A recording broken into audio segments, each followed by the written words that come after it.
It's about 9:25 in the morning now on Friday, October the 25th, 2019.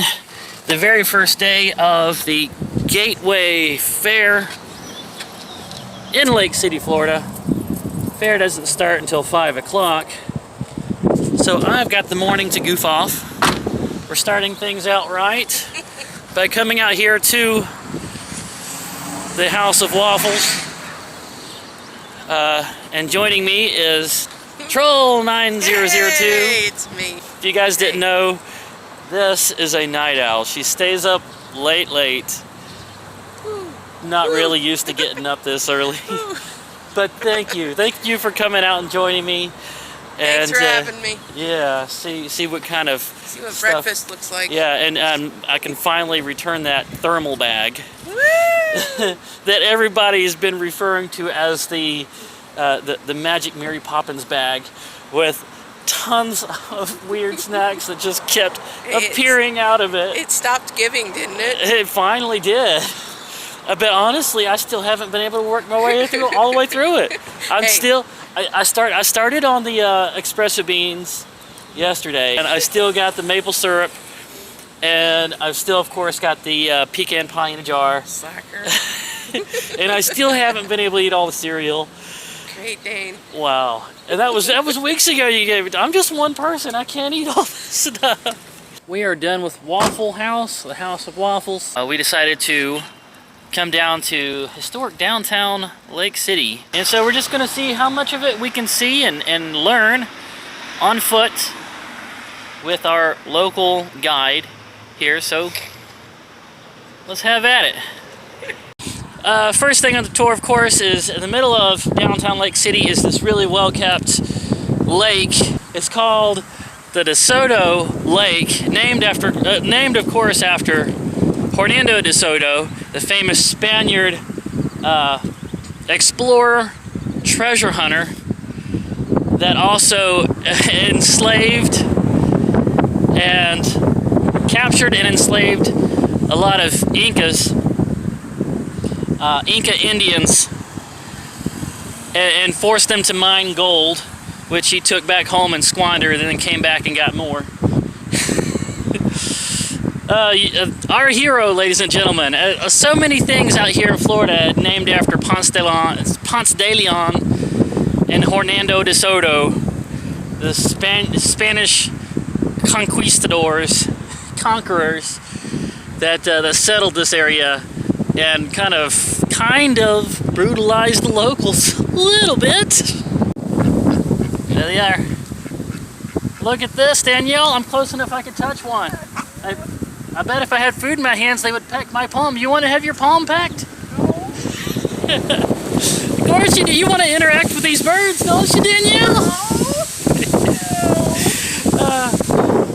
This plaque right here in front of DeSoto Lake is in honor of a protest that was done in 1868 when a bunch of rifles like this one here were thrown into the lake in protest of federal troops in the area. And this was 68, so that would have been 3 years after the end of the Civil War. So that would have been during the Reconstruction time after the war. And so they were rebuilding and leaving federal troops there, I guess, to make sure they weren't amassing another rebel army or militia, and just behave themselves during this time. Locals didn't like it and took a bunch of rifles and threw them into the lake in protest. A total of 16 rifles were recovered in 1981. I would have been 1 year old when that happened. This Civil War era cannon, it has got a way of aiming that I've never seen before. It's on a fixed platform, but if you wanted to turn it left and right or raise it up further, you had to twist these, would look like turnbuckles, but they've got handles that you could turn. Probably didn't have much of a range. Huh. Makes me think it was more of a signal cannon. Probably more of a signal cannon than an actual combat cannon. got this really gorgeous, apparently added onto First Baptist Church out here in downtown Lake City, with a cheap neon sign that looks like it should be out front of a pawn shop.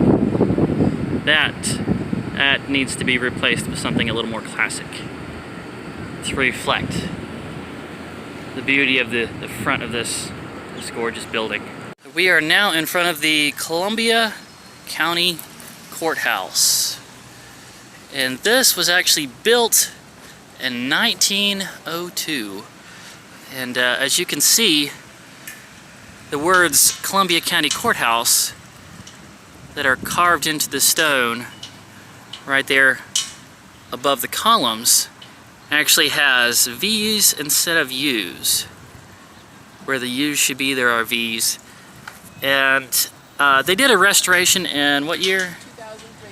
Yeah, they did a restoration in 2003. I guess they could have changed it then and made them U's, but I think just because it's so historic, that's the way they did it way back when, and there hasn't been a good explanation that I found, at least, as to why they do that, other than that many times back in those old days when they were carving letters into stone, it was much easier to carve a straight line than a curved one, and so many times there were V's instead of U's, and so even after the restoration they just kind of kept with that, and it still appears that way above the columns, even though the sign in front is spelled with U's now.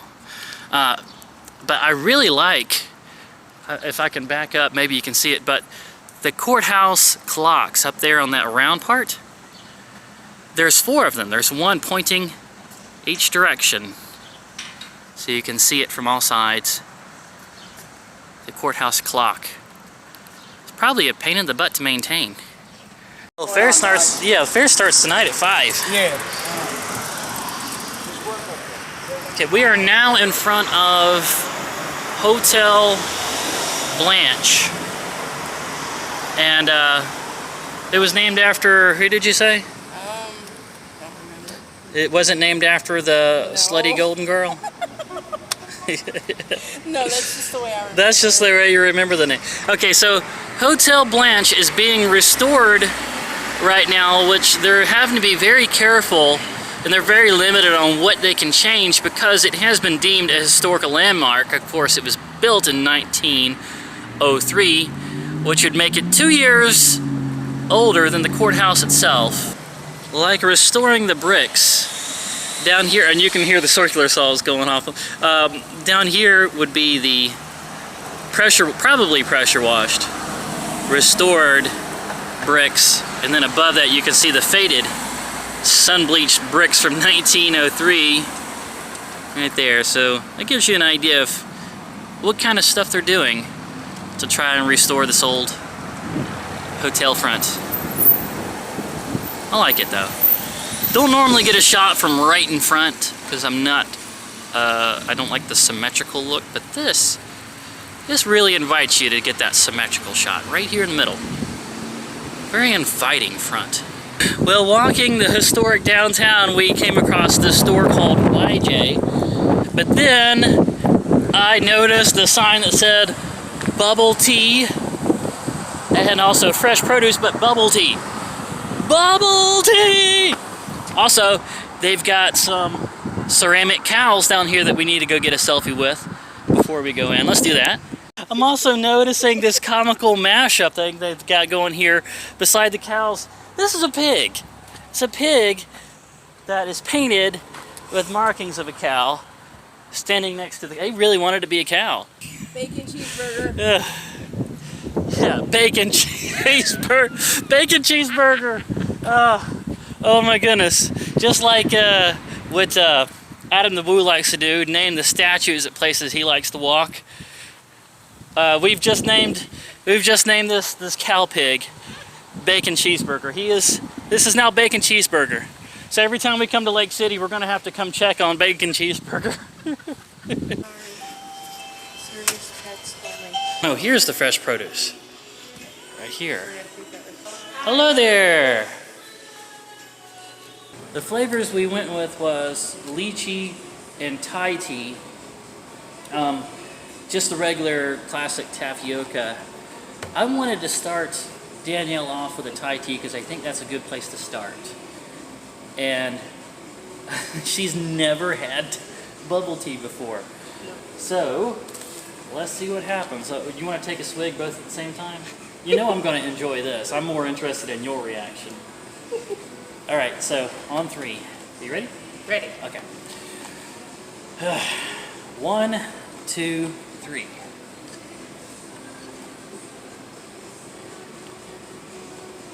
that's pretty good. Got one little bubble. What do you think, though?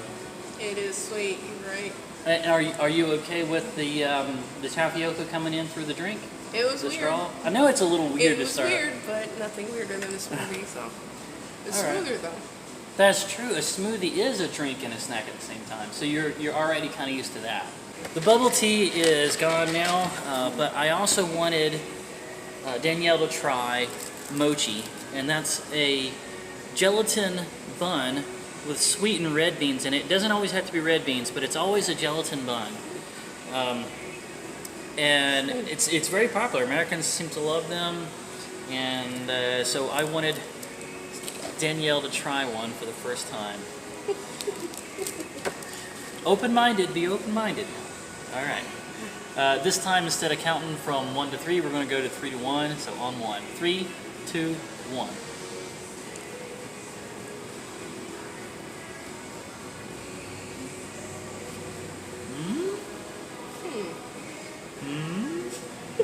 Open-minded. I don't know. You don't know. I don't know. Do you like it enough to finish up what you got in your hand there?